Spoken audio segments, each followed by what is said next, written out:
I would try to connect the region. Transportation is not connected in this region. We're responsible for connecting services in the 4 counties of Washtenaw, Wayne, Oakland, and Macomb, City of Detroit. And we want to make sure that people have freedom, flexibility, be able to get to jobs, to hospitals, fresh food, opportunities. It's a big deal. People with disabilities, seniors that need good transportation. We want people to be able to get where they want to go quickly, efficiently, effectively, and having later night, earlier morning, more direct services is critical to that plan. So is this a solution to a problem that we have? Absolutely. If you look at most major metropolitan cities, they have good public transportation. We have got folks that are working the best they can through, the systems that we have for DDOT, SMART, the People Mover, AATA, but we're not connected. Folks are work on their own areas and try to do the best they can, but we're not a united regional connection. So you can't get from normally one county to another directly, quickly, fast, or independently. Your background is in Seattle, and you worked in Ann Arbor for a while. For lack of better terms, is the Metro Detroit area kind of pathetic when it comes to public transit and the way it should work? Well, I think it has a lot of opportunity to improve. Right now, if you look at what we invest in per capita for funding for transit, it's only about $69 per capita. Use example of Seattle, it's about $471 per capita. So there's not been an investment for many, many years. So what we're trying to do is kind of right the ship, get people connected. Again, people want to be able to get to jobs, they want to be able to get home from jobs, they want to be able to get where they want to go.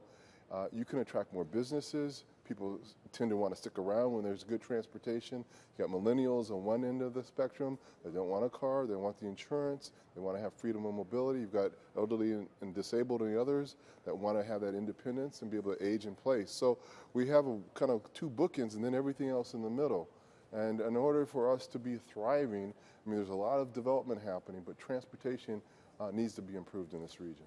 There's the old joke that Detroit and Metro Detroit will never have a mass transit system because we're the motor city, and they don't want us to have a system like that. They want us buying cars instead. Mm-hmm. Is there any truth to that? I think you're seeing a change. Not that transportation or cars are not bad. It's that people want options. They don't want to just always have to be in a car or be able to be in somebody else kind of taking the wheel, for example. So you can, get to your downtime or sleep or be able to concentrate on other things that affect your life every single day. And as you kind of look at other cities, going to other countries, getting around by public transportation is just kind of a common denominator. It's part of the fabric of a thriving city. Okay, I'm going to go through some. I highlighted a couple of things in here. Right, 20 years. Okay, so system would be implemented in the first 10 years. So the 10 years after that, the millage, is that just maintenance money, or what's the purpose of that? Well, there's a lot to do. There's infrastructure that needs to be addressed. There are services that need to be in place. There's capital improvements that need to be made. The full rollout and implementation would take place over 10 years. But obviously there's ongoing capital costs, operating costs that need to be, part of that process. So after the first 20 years then, would the system be self-funded? Well, we need to continue. Transportation is just not funded, by no other means. It's subsidized. And, if you look at major cities, it's either through motor vehicle excise tax or property tax or sales tax. Those are some of the mechanisms that are used in other places. But transportation always needs funding. But, certain routes and certain modes of transportation, some of the fare does pay heavily for that system. So just so we can be clear, because the viewers are going to ask this, after the first 20 years, the millage is over, if passed. Mm-hmm.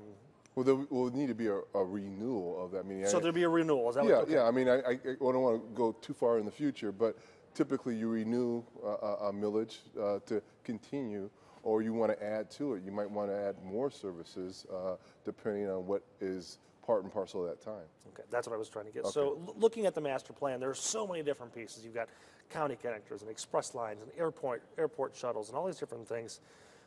Not asking you to pick your favorite child here, but what do you think is going to be the most popular? What do you think people are going to say, well, yeah, maybe that is a good idea? Well, I think there's a little bit for everybody in this. I mean, getting people to jobs, getting people out of neighborhoods, having folks have services for the elderly and disabled so they have more freedom and flexibility. I don't think I can just point to one thing. Getting to the airport is a huge issue for some folks. So what we're trying to do is address many of the needs.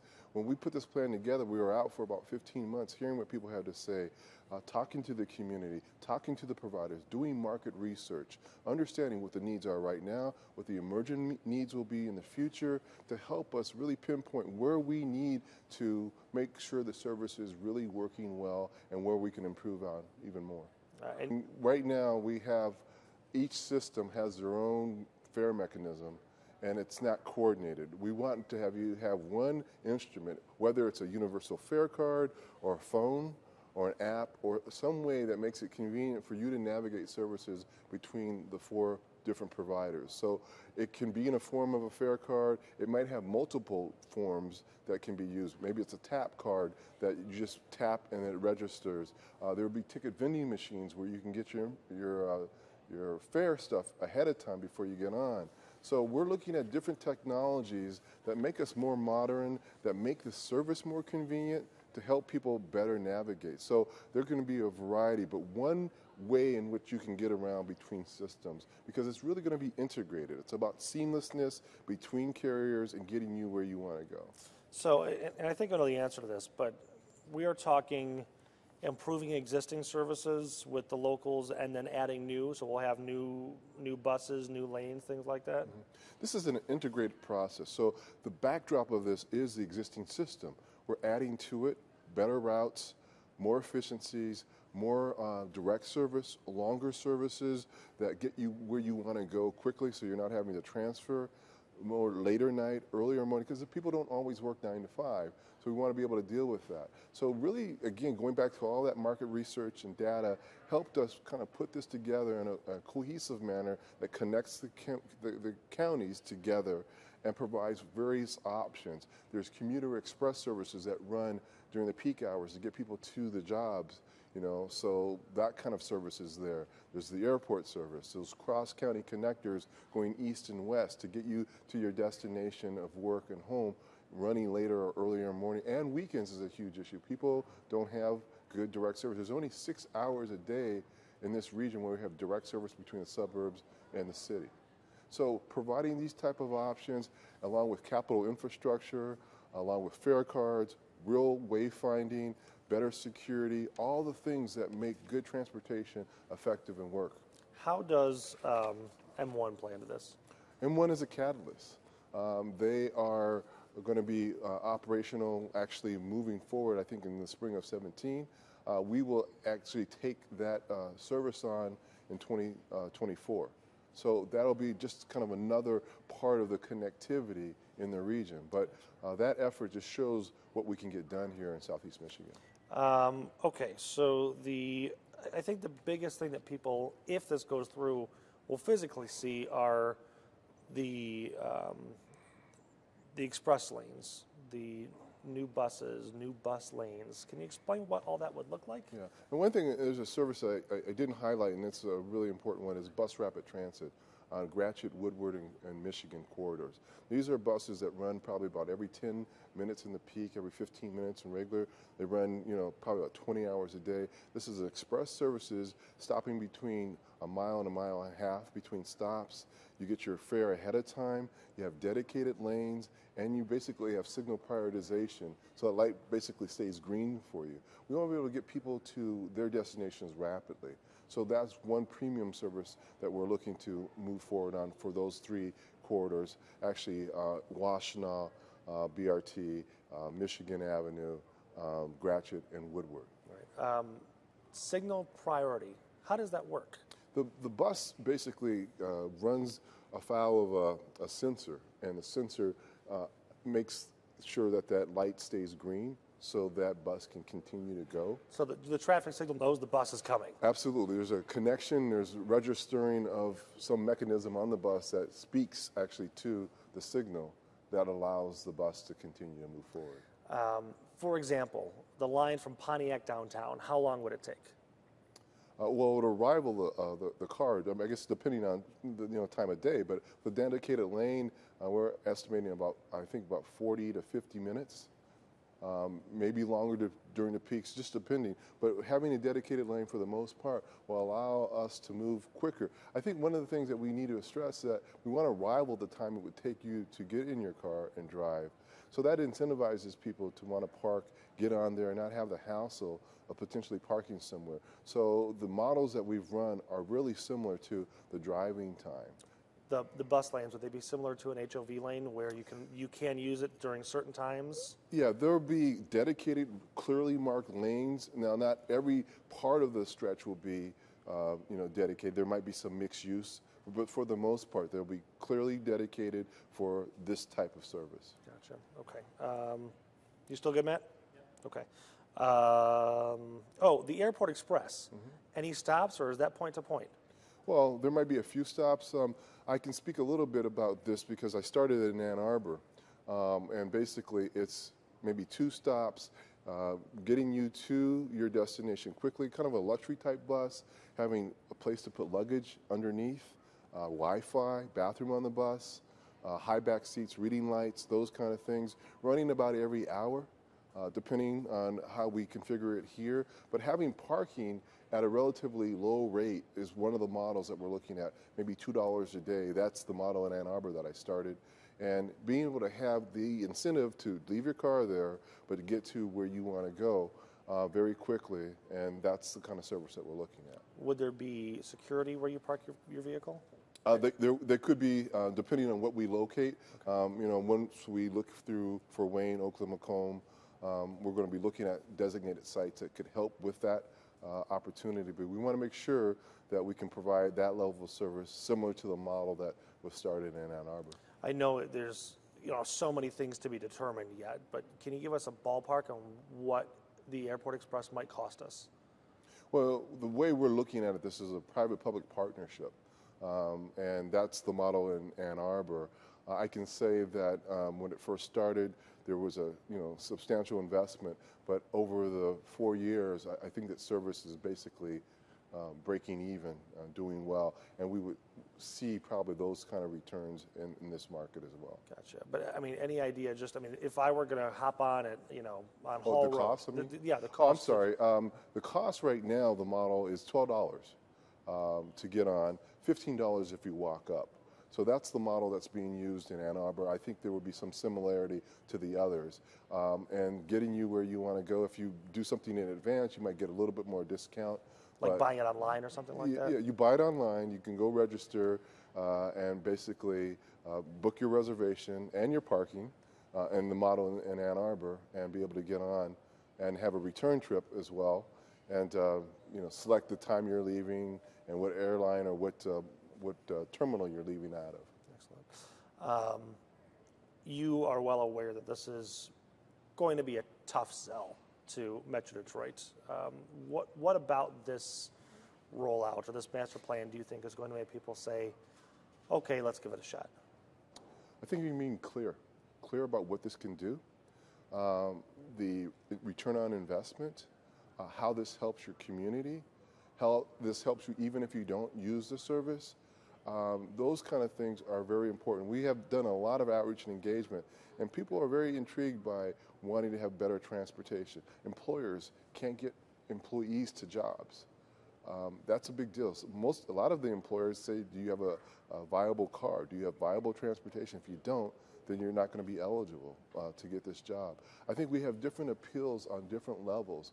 Hospitals, trying to get people to, get to their appointments. That's a huge issue. Just people having freedom and mobility. So I think it's being clear. I think it's telling what people are going to get, when they're going to get it, the value, the economic development that comes of good transportation. Businesses relocate or invest more. When you look at good transit lines, like when you talk my Seattle experience, when you put good transportation in major corridors, you get more investment. Property values go up. Other things happen around that. The Cleveland-Euclid line, for example, is a great indication of them putting in transit there and how much more business activity took place and economic development occurred. So I think making those points about how this really helps your community, helps the people that live in your community better navigate. You kind of touched on it, but I want to highlight it. If I don't use public transit, why would I want this? How would this benefit me? Well, again, potentially more cars off the road, getting you opportunity for more parking, better commutes, so you're not having to, stand in traffic. You may be tied to a loved one that you're chauffeuring them around, and having good transportation for them to get where they want to go gives you the flexibility and the freedom. Maybe you're not having to shuttle mom and dad around or the kids. So there are definitely benefits for you that, that may not ever take the service. What about the economic benefits? I mean, to downtowns, to other areas. They exist, don't they? Oh, absolutely. I mean, in terms of bringing in more businesses, we are very clear that businesses, one of the major factors that they think about when relocating is there good transportation, because they've got to get their employees to work. And if they can't, then that may be a factor in whether they want to stay. Millennials being here, they may go to Chicago or New York or other places because they don't necessarily want the car or the insurance or the maintenance of all these things. They want good, fluid, flexibility. So those are major impacts on why people would, consider why good transportation is good. Again, folks that are elderly and disabled, they want to be able to have freedom, get to a show, get home, get to a ball game, do the things that they want to do, and good transportation is key to that. The conversation, I'm assuming you tell me, has there been a conversation in your office with your staff that this is going to be difficult for you to get past the voters? I think we recognize the challenges here, but it's got to get done. What happens if we do nothing is a question we always ask ourselves. And if we're only investing $69 per capita and we do nothing, we're going to continue to be further and further behind. And you can look at every example out there, their peer areas, and seeing that they're thriving. And we want to be competitive. We want to be able, we're the Motor City, we've done things, we're used to competing, and I think getting good transportation is key. So again, being clear, telling people what they're going to get, when they're going to get it, and showing the value of that, and be able to demonstrate things that will help people change their mindset or see things in a different light. People go to other countries, they go to other cities, they see how things work, they come back here and go, why can't we have more of that? If this does not get passed, what's next? Well, we'll reevaluate. But I'll just tell you that we got to get this done. So we'll reevaluate. We'll try to understand why it didn't work. Use that as information to help us move forward. But at some point, this has to get done. I think this is the time now to do it. I think you see all this, emergence of businesses relocating, all this activity happening in Southeast Michigan. And I think this is the right time. I think there are people that are invested, businesses, social service agencies, just people are just tired of being tired, and they want to be able to get where they want to go. So again, I recognize the challenge there, but we're up for it, and I think this is what we got to do. Is there anything else that you wanted to talk about that I didn't ask? But we'll be out for about 4 weeks after the launch. We'll be listening to everybody else and hearing that. But I also would say it's a culmination of all the work that we've done. So we're basically asking, did we get it right? And then, our board will be taking action on the plan in July, and then we'll be before the voters in November. And we need support, we need help. This is the right thing to do, and we've got to get it done.